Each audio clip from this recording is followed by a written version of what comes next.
Bonjour à tous. Mardi 9 septembre, jour de rentrée pour les députés et pour l'élève Val, c'est pas gagné comme le rappelle aujourd'hui en France le Parisien.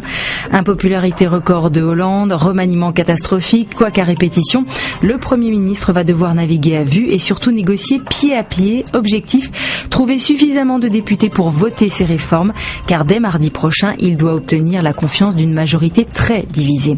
Pour bien corser le tout, il y a le casse-tête Thomas Thévenoud, l'ex-secrétaire d'État a annoncé hier soir qu'il quittait le PS mais restait député. Ça gêne certains socialistes, mais comme le rappelle Métro News, si le député abandonnait son mandat, l'effectif socialiste serait réduit à 289 voix, soit le minimum pour revendiquer une majorité absolue. Ça fait réfléchir.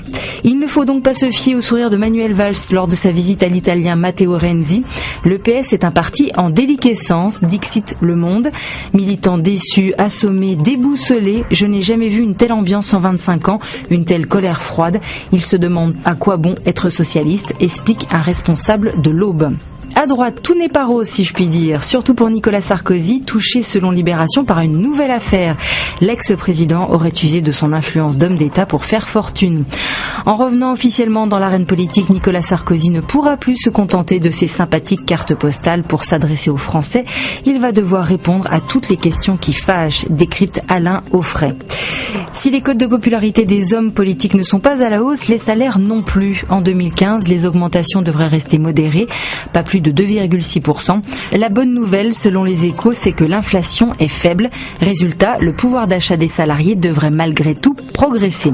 Pas de quoi rassurer pour autant les nombreux foyers qui ont vu leur impôt sur le revenu augmenter parfois de 50%.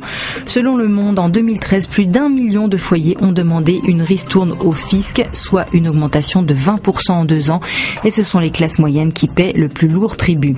Malgré ce contexte de crise, on sait que les amateurs de nouveautés seront nombreux à débourser plus de 700 € pour acheter le dernier né d'Apple, l'iPhone 6, qui sera présenté ce soir aux États-Unis. Metro News détaille ces nouveautés, écran plus grand, nouvel appareil photo et peut-être un service de paiement sans contact. Pour temporiser l'euphorie des adeptes de la marque à la pomme, l'Humanité décrit les conditions de travail des salariés embauchés par les sous-traitants chinois d'Apple. Le géant américain s'était engagé à ce qu'elle s'améliore. Apparemment, on est loin du compte. On se quitte sur une bonne nouvelle sportive. Il s'agit du basket. La France a été désignée principale organisatrice de l'Euro 2015.